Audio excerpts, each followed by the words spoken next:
माँ विरजा जाजपुर अधिष्ठात्री देवी माँ गोटे दुर्लभ दर्शन आज कर अवकाश पाई निजक गौरवान्वित मन करुच्ची।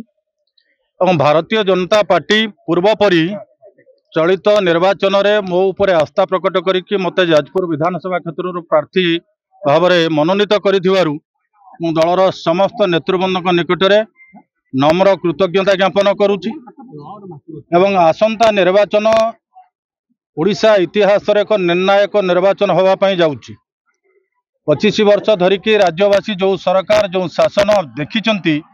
एवं 9 वर्ष धरिकी नरेंद्र मोदी नेतृत्व में देश में जो सरकार देखुंती ता भितर फरक ता भितर तारतम्य ता भितर व्यवधान को अति सुंदर भाव में निरीक्षण करुंच।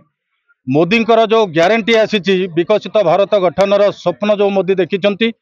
एवं समस्त देशवासी अर्थनैतिक अभिवृद्धि घटेकी सर्वांतकरण में उन्नति करके देश को विश्वगुरु कर मान्यता देवाई जो स्वप्न चली स्वप्न देखिं नरेंद्र मोदी जी से विकसित भारत सांगरे विकसित ओडिशा किभली गठन हम मोदी नेतृत्व में मोदी आशीर्वाद डबल इंजिन सरकार केमिति राज्य में चलो एवं जाजपुर अंचल जाजपुर जिले में केमिति स्वच्छ निर्मल भावमूर्ति संपन्न सरकार उत्तरदायी सरकार व्यवस्था तैयारी हम से आसंता निर्वाचन बहु गुरुत्व रखे। प्रार्थी प्रार्थनिक बाबद में मुझे कहीपरि ना किंतु एक जाजपुर लोक मो समेत सारा जिलार लोक विशेष करके जाजपुर अंचल लोके देखिचंती एठी क्षमता को केमिति जाहिर करा जाउथला विगत दिन में केमिति किछि मुष्टिमय राजनेता मनमानी हुईमे प्रशासन चलीथला सरकारी योजना बाटमारणा होतला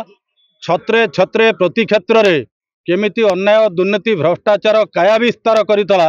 लोकंकर बाक स्वाधीनता को भी अपहरण करा जाइतला केही किछि कहि परिबे नाही केही किछि करि परिबे नाही। आमे सर्वशक्तिमान सबुठारु क्षमताशाली आमे राजकोष को लुटिले गरीब लोकर पेट को काटिले आमर किछि केही करि परिबे नाही ये मानसिकतार जवाब देवा पई आसंता निर्वाचन पई ये प्रकृष्ट समय। मोर पूरा विश्वास जाजपुरवासी तांकर अधिकार को सब्यस्त करबा पई तांको स्वाभिमान एवं ओडिया अस्मिता को बजाय रखापी जाजपुर को एक समग्र राज्य रे एक विकसित अंचल मान्यता देकी एक स्वच्छ उत्तरदायी व्यवस्था प्रचलन करने दिगरे आसंता निर्वाचन में जाजपुर भोटर भाई भौणी माने निश्चय एक निर्णायक निष्पत्ति नेबे ऐतिहासिक निष्पत्ति नेबे या आशा मु प्रकट करूँ।